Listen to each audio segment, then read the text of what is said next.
Video में हम बात करेंगे देवशयनी एकादशी की। वह दिन जिस दिन भगवान श्री हरि 4 महीने के लिए योग निद्रा में चले जाते हैं। देवशयनी एकादशी ये वो दिन होता है जब कहा जाता है कि देव सो गए हैं और इन देवताओं के सोने के बाद इन अगले 4 महीनों में कोई भी मांगलिक कार्य करना वर्जित बताया गया है। ऐसा माना जाता है कि अगर इन 4 महीनों में कोई मांगलिक कार्य किया जाता है तो वो बहुत ही अशुभकारी होता है। चातुर्मास कब से कब तक है? देवशयनी एकादशी कब है? शुभ मुहूर्त क्या है? किस प्रकार से आप देवताओं को देवों को उस दिन सुलाएंगे? क्या पूजा विधि होनी चाहिए? क्या नियम होने चाहिए? किन गलतियों को करने से बचना है? पारण का समय क्या है? पारण कब करना है? वो कौन सी गलती है जिसको अगर आप करते हैं तो निश्चित रूप से आपके व्रत का जो फल है वो आपको प्राप्त नहीं होगा। इसीलिए ये जानना आवश्यक है कि पारण के नियम क्या है, पारण को कब करना चाहिए, कब व्रत आप मास के शुक्ल पक्ष की जो सारी जानकारी होती है अगले कुछ मिनट में इसको वीडियो में देवशयनी एकादशी। ये बड़ी एकादशी है, 24 एकादशियों में बड़ी एकादशी है क्योंकि इस दिन भगवान श्री हरि योग निद्रा में जाते हैं। तो ये वो अंतिम दिन होता है जिस दिन आप हमारे सनातन धर्म में जो मांगलिक कार्य हैं वो किए जा सकते हैं। इसके बाद नहीं होंगे कोई भी मांगलिक कार्य, इसके बाद नहीं किया जाता है। जैसे मुंडन, जैसे किसी घर की नींव रखनी है या जैसे किसी का शादी विवाह करना है तो वो कार्य जो है वो नहीं किए जाते। हाँ, रिश्ता पक्का करना है, किसी को देखना दिखाना, वो सब चीज़ें होती हैं, लेकिन जो फेरों की बात है, शादी की बात है, वो शादी नहीं की जाती है। इस दिन शादी नहीं होती है, इन 4 महीनों में फेरे नहीं होते हैं, इन 4 महीनों में ये अशुभ कार्य होता है। लोग कह सकते हैं कि क्यों अशुभ कार्य होता है।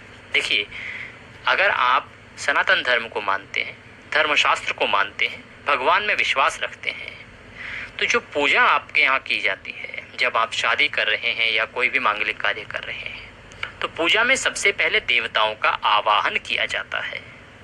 उस आवाहन में उनसे निवेदन किया जाता है, उनको वहाँ स्थान दिया जाता है कि वो आएं और अपना स्थान ग्रहण करें ताकि उनकी पूजा की जा सके और उनके समक्ष ये सारे कार्य हों।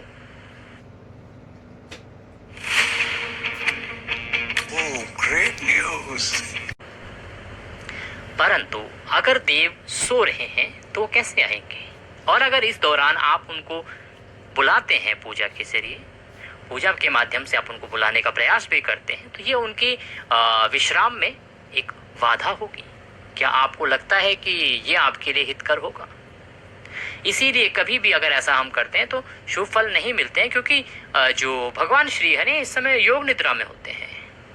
आप अगर कोई पूजा पाठ करेंगे तो वो आपकी पूजा पाठ उन तक पहुंचेगी नहीं, मांगलिक कार्यों के लिए वो आएंगे नहीं क्योंकि वो योग निद्रा में। हाँ, आप इस समय जप करें, पाठ करें, दान करें, ये बहुत अधिक फलदायी है। ये सब चीजें करते हैं तो इसका फल चातुर्मास में बहुत अधिक होता है। परंतु मांगलिक कार्य जिनमें कि भगवान को आवेदन दिया जाता है, निवेदन करते हैं कि वो आए, स्थान ग्रहण करें और फिर उनकी पूजा की जाती है, वो जो मुख्य रूप से मांगलिक कार्य हैं वो नहीं किए जाते हैं। अब बात आती है कि आपको एकादशी का व्रत किस प्रकार से करना चाहिए, पूजा किस प्रकार से करनी चाहिए। देखिए, देवशयनी एकादशी का व्रत जिस दिन आप कर रहे हैं उस दिन आपको सूर्योदय से पहले उठना चाहिए, स्नान करें, किसी पवित्र नदी में स्नान कर सकते हैं उत्तम है, अन्यथा जो स्नान कर रहे हैं उसमें थोड़ा सा गंगाजल मिला लें। स्नान करने के बाद हो सके तो पीले वस्त्र धारण करें, अगर नहीं है तो आप सामान्य वस्त्र, स्वच्छ वस्त्र जो भी आपके पास है वो पहनिए। सर्वप्रथम सूर्य को जल दीजिए। सूर्य को जल देने के बाद आपका जो मंदिर, पूजा पाठ का जो स्थान है उसको साफ कीजिए।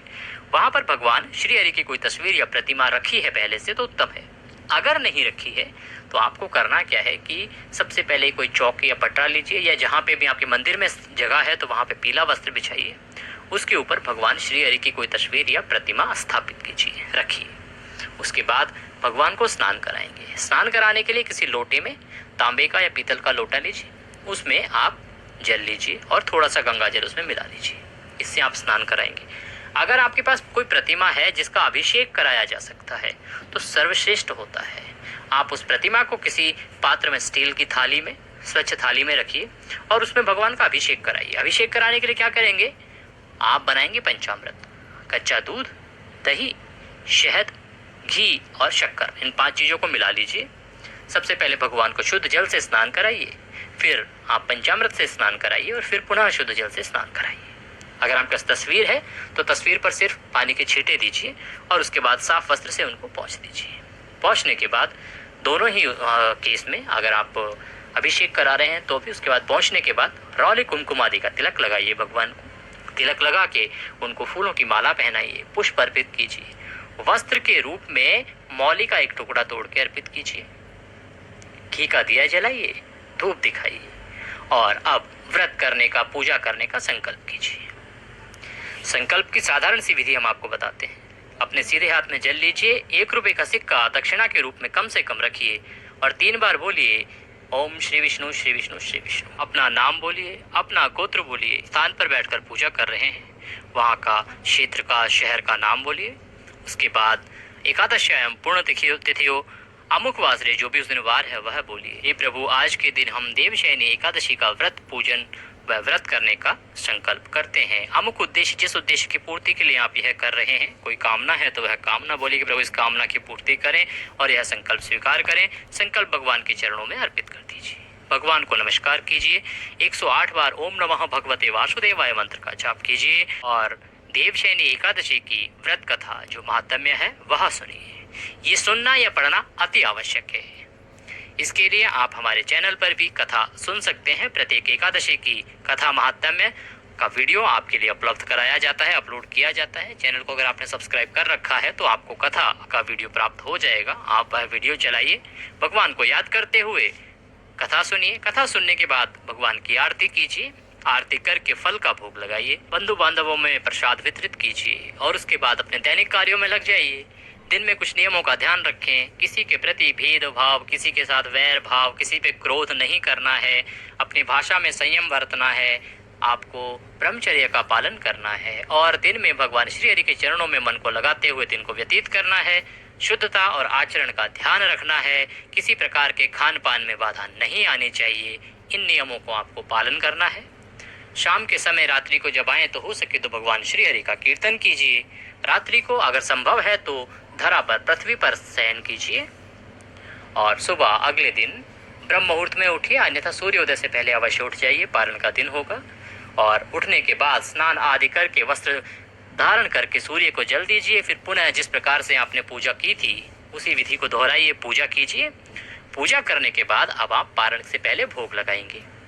भोग में क्या लगाने हैं? देखिए, भोग में आप पीले चावल बनाते हैं, उत्तम है, या फिर भूरे चावल का भोग लगा सकते हैं, घी भूरे चावल का उत्तम है। चावल जो है द्वादशी पर उत्तम माना गया है, भगवान को प्रिय है। अगर आप इस दिन भोग लगाते हैं तो इसका उत्तम रहेगा। आप खीर पूड़ी का भोग लगा सकते हैं या फल का भोग भी भगवान श्री हरि को लगा सकते हैं।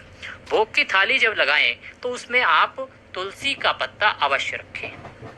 तुलसी का पत्ता जो है उसके बिना भगवान भोग स्वीकार नहीं करते हैं, इसलिए तुलसी दल अवश्य उतारें। और तुलसी को उतारने का नियम ये है कि देखिए, एकादशी के दिन आप तुलसी का पत्ता ना तोड़ें। एकादशी से पहले ही, दशमी को ही आप तुलसी का पत्ता तोड़ के रख लें, वो सबसे उत्तम रहेगा। तो उसके बाद भगवान को भोग लगाएंगे। भोग लगाने के बाद आप किसी ब्राह्मण को भोजन कराइए, उनको दान दक्षिणा आदि दे के विदा कीजिए। अगर ब्राह्मण को नहीं बुला सकते हैं तो एक कोई दूध का पैकेट ले लीजिए, कुछ केले ले लीजिए, कोई भी फल ले लीजिए, उसमें दक्षिणा रख के और वह मंदिर में दे दीजिए या किसी ब्राह्मण को दे दीजिए और उसके बाद आप अपने व्रत का पारण करेंगे। अब बात आती है कि आपका जो एकादशी है, देवशयनी एकादशी, वो कब है और आपको पारण कब करना है। देवशयनी जो एकादशी है तो आषाढ़ मास के शुक्ल पक्ष की एकादशी तिथि आरंभ हो रही है 16 जुलाई को रात्रि को 8:33 पर और ये समाप्त होगी 17 जुलाई को रात्रि को 9:33 पर। इस प्रकार से उदया तिथि मान के अनुसार 17 जुलाई को एकादशी का व्रत रखा जाएगा। दोनों ही व्रत, स्मार्था और वैष्णव, एक ही दिन रखे जाएंगे। 18 जुलाई को आप व्रत का पारण करेंगे। पारण के लिए शुभ समय रहेगा सुबह 5:36 से और 8:10 तक। इस समय में आप पारण कीजिए। भगवान श्री हरि अवश्य ही आपकी इच्छाएं पूरी करेंगे, आपका व्रत सफल होगा, ऐसी हमारी कामना है। जो अच्छा लगे तो उसे लाइक अवश्य करें। कमेंट बॉक्स में जय श्री हरि लिखना ना भूलें, इससे अवश्य ही आप